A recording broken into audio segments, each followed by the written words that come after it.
This is your opportunity to position yourself as an authority, not just here, but across the broader DX network. Members are also encouraged to apply to present and excite at any of our events, or even during the member online meetings, which you should all be attending, to broadcast your excite as a Facebook Live. These sessions can reach audiences of over 10,000 people, which helps build your brand credibility, expand your reach, and exponentially grow your business. Can I have a drum roll, please? Today, we have Mr. Keith Ute from Keith Ute, the Enrich Mortgage Group, with an excite on rethinking how you view your home as an asset. Change your view of your home to asset and wealth rather than living and debt. For those of you who don't know Keith Ute, Keith is a residential and commercial mortgage broker. He helps people to understand how their mortgage can help them create financial wealth by ensuring they know the strategies, options, and opportunities available to them. We also like to find out a little bit more about our Excite presenters, so we stalked them on Google. I didn't, Mike did this time. I found a couple of interesting things. They may be true, they may be false, or they could be a little bit of both. Keith has been to a World Expo. Keith has been to Walt Disney World, and Keith has been to the Kennedy Space Center out of this world. Ladies and gentlemen, please give a huge BX welcome for Keith Ute from the Enrich Mortgage Group. So, all right, how many believe he's been to an expo? World Expo. Okay. How many think Disney World? Who hasn't been to Disney? The Kennedy Space Center. Which one?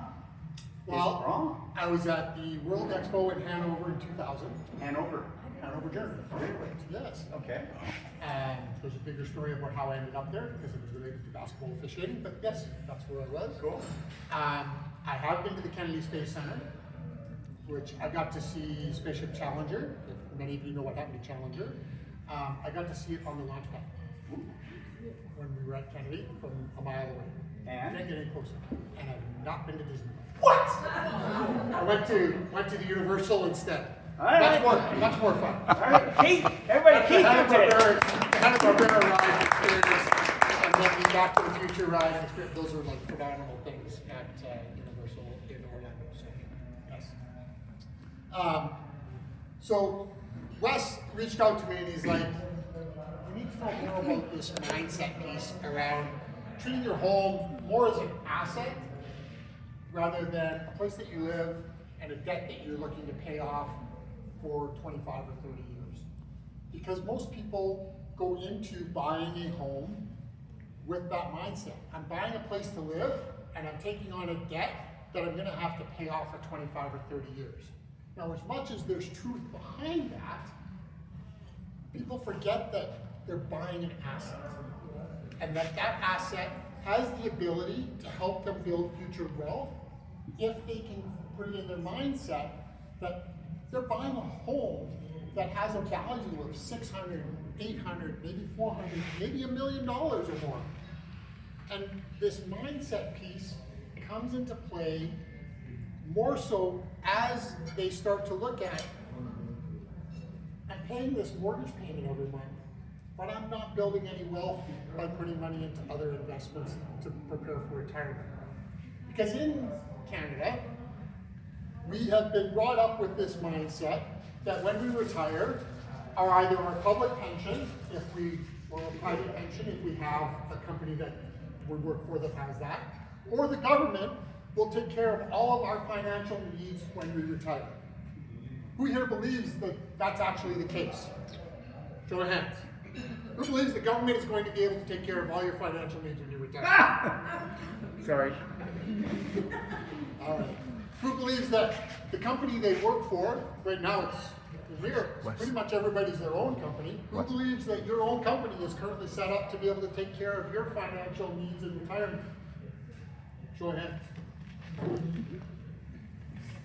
This is one of the problems that we have is relying on the government, but not preparing ourselves personally to be able to thrive in retirement.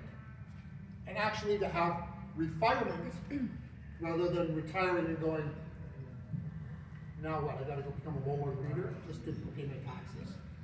So a lot of people take the mindset that they worry about paying off their mortgage. Now they have a house that's free and clear. They retire from a job or from their business, sell their business, whatever it might be, if they have a job, a business that's actually saleable. And then they go, well, I can't afford to pay my taxes on my property, on my home. I can't afford to go and travel with my grandkids, see my grandkids. I can't afford to live day to day. So what do? They go and get a reverse mortgage. And they use this reverse mortgage to cover their family costs of living.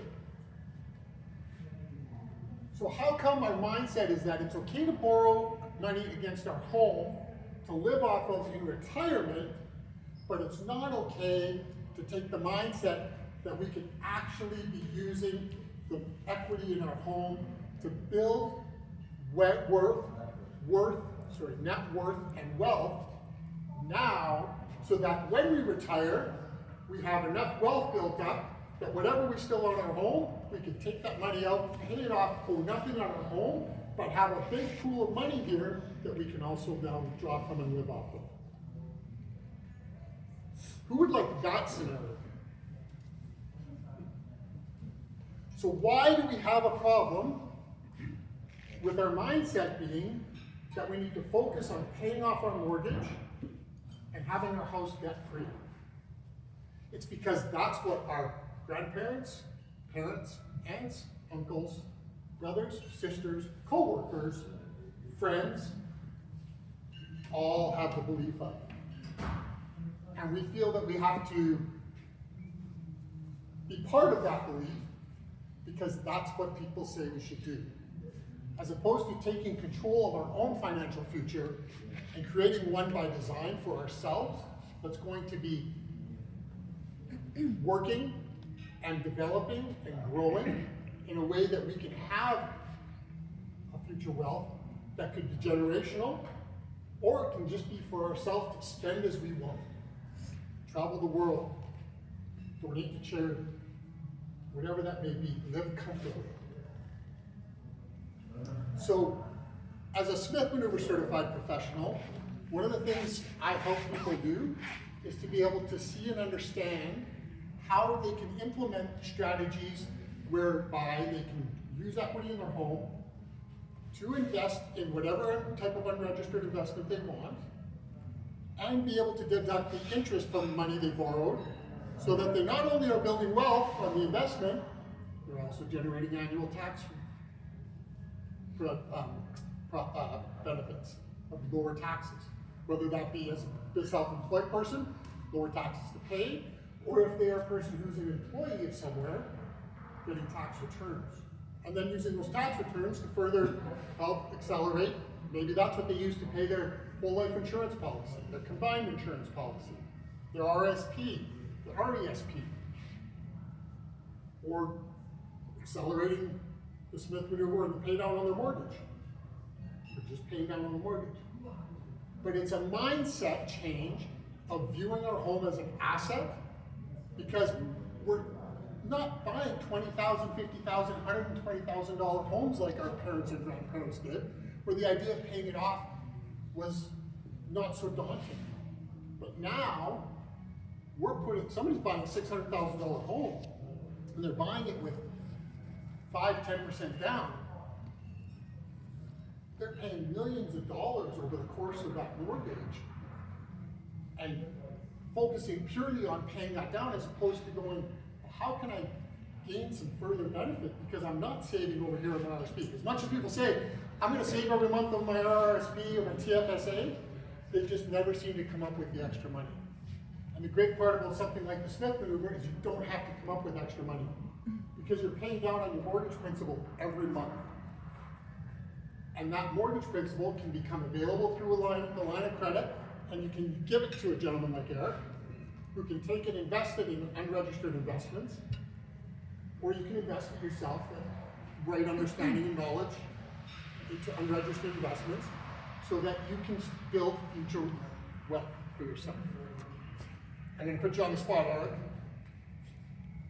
Are there monthly investments that can pay people back monthly on unregistered products? Yep. Quarterly? Yep. Annually? Yep. Semi-annually? And those can be used to help offset the cost of borrowing that money to help further your wealth. But that's where having someone who's informed, who sits down with you to go through, so you can figure out the benefit. This is part of, when you look at something like the Smith maneuver, a lot of people, who's here the term used other people's money? Using other people's money to build wealth. Why are we afraid to use the bank's money as other people's money? Why does it have to be, hey Eric, let's go joint venture on a property. Crystal, let's go joint venture on this business. And that is the money that we think that we have to get as other people's money. Why can't the bank be other people's money? What does the bank do to make money? Lend it out. They borrow money to make money. Why can't we use the same mindset of borrowing money to make money? Why are we stuck in this, the bank does what they do, we can't do the same? Bank gets tax benefits for borrowing money and making money for their investors. Why can't we do the same?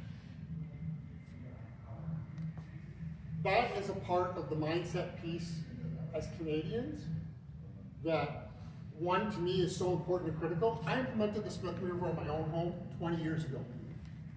I bought the original book that Fraser Smith wrote. Fraser's from BC. He created the first original re-advanceable mortgage with the Vancouver Credit Union. Implemented it. It's been tried, tested, went through the courts with CRA trying to fight it.